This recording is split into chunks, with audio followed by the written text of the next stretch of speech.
Hello, I have the honor to present in this conference our last paper entitled Network Traffic Modeling for IoT Device Re-Identification. I am Neji Najari, a PhD student at Orange Labs and in Saint Lyon in France. I wrote this paper with Samuel Berlemont and Grégoire Lefebvre from Orange Labs and Stéphane Defner and Christophe Garcia from Lyris CNRS and ESA Lyon. The main topic that we discuss in our paper is how to model the network activity of an IoT device using machine learning algorithms. The roadmap of this talk is as follows. I will start by introducing the context of this paper, the challenge that we tackle, and our objective. Then I will present the related work in this research area. I will introduce later the pipeline of our approach and I will detail each step separately. Then I will highlight the test protocols and the experimental results. And finally, I will outline the conclusion as well as our future work perspective. Nowadays, Orange Platform of Device Management remotely monitors more than 20 million equipment that are installed into customer premises. The objective of device management is to identify customer devices, guarantee their correct functioning, and anticipate the anomalies issued from new services. So far, device management is marked by vertical sectors like smart home, smart city, healthcare, etc. Each sector is characterized by specific ad hoc services with customized Orange devices. That is, the monitoring and the management of this fleet of devices are highly dependent on the vertical and the provided service. But with the advent of the IoT, the number of IoT devices introduced in the market is increasing quickly. We expect more than 75 billion devices in 2025. These devices are developed by different manufacturers and provide heterogeneous service in different verticals. So the question is how to extend the actual platform to recognize not only Orange branded devices, but also all market equipments. In other words, how to conceive an open and flexible platform that can identify and trust an IoT device regardless of its constructor and service. We tackle the problem of device identification, which is a critical step in device management and network monitoring. Generally, one device is authenticated through key certificates, which are signed documents that prove the device identity.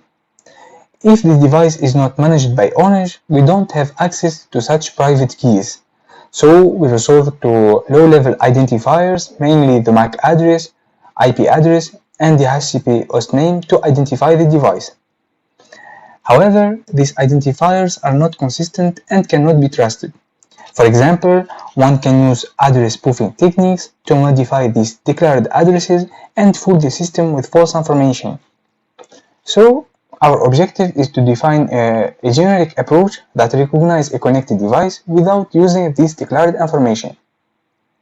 Network traffic translates the actual use of the device and generally cannot be spoofed.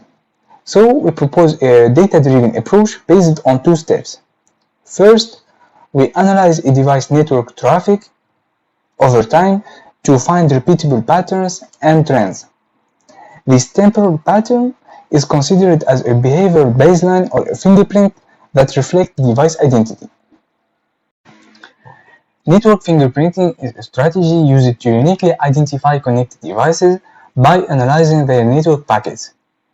This is mainly divided into two categories, active and passive fingerprinting.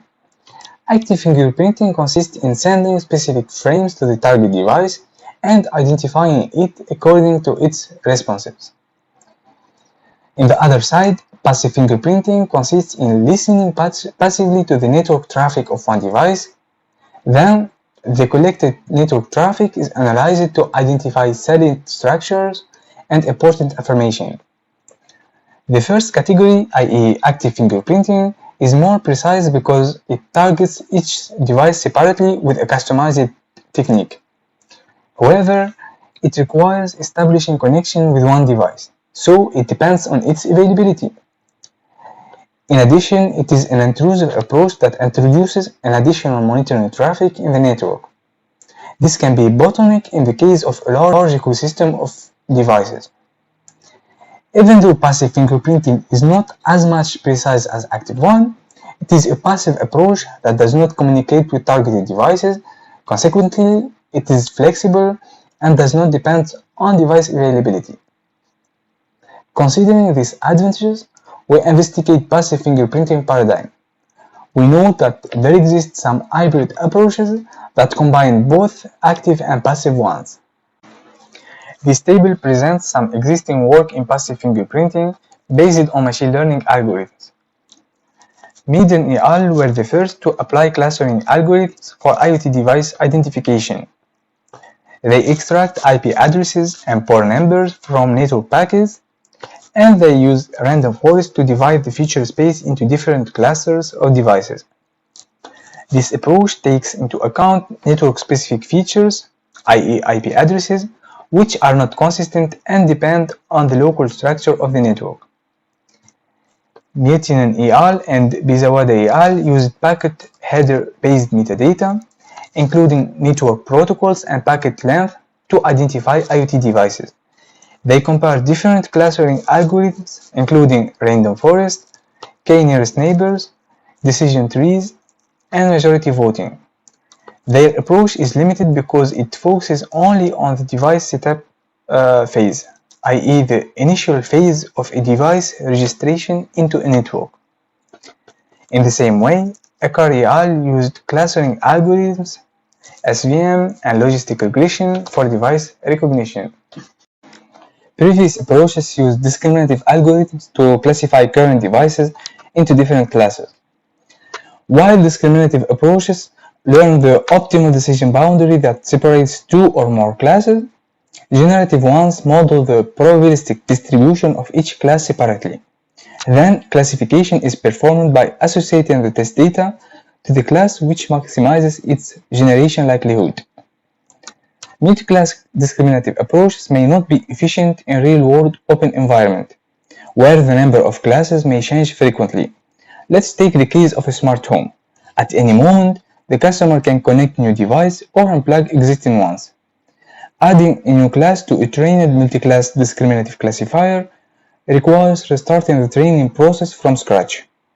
With generative algorithms, we have one model per class, so once a new class emerges, we train a new model on data from this class and we integrate it with existing ones. Obviously, further analysis is required to verify whether this new model is similar to existing ones or not. But in this case, generative algorithms are more straightforward than discriminative ones. So we propose to use generative models to model the network activity of an IoT device. Now we present the pipeline of our approach. It's based on 3 steps. First, feature processing, then data splitting, and finally, algorithm training and testing. We will detail each step separately. Let's start with feature processing. 4 important features are extracted from one network packet. First, we extract the network protocol. We use the same set of protocols proposed by Miettinen et al. And presented here in this table 1. These are binary features equal to 1 if the protocol is present in the packet header and 0 otherwise. The next 2 features are the packet length and the TCP window size. We use these 2 features because studies show that they largely depend on the memory and the computational capacity of one device. We use min-max scaling to project these features in the range 0-1. The last feature is a binary feature named bidirectional feature that distinguishes between sent packet and received one. It's equal to 1 if the packet is sent and 0 otherwise. To validate our results, we use time series cross-validation, TSV. Indeed, feature vectors are chronologically dependent on each other. We need to respect this dependency in splitting data into training, validation, and test subsets. That is, with time series cross-validation, the test subset comes chronologically after the training one. In our experiments, we use 5-pass time series cross-validation and we average the results over these 5 passes. The crux of our paper consists in comparing 2 well-known machine learning models in a specific application scenario, which is network traffic modeling for IoT device identification.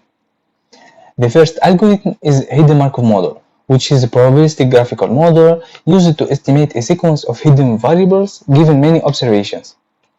HMMs are based on an assumption of a Markov process, where the conditional probability distribution of future states depends only on the present one. Figure 3 illustrates an example of HMM with 3 hidden states and 4 discrete observations. The second algorithm is LSTM. LSTMs are an extension of recurrent neural networks that are suitable for learning over long periods of time.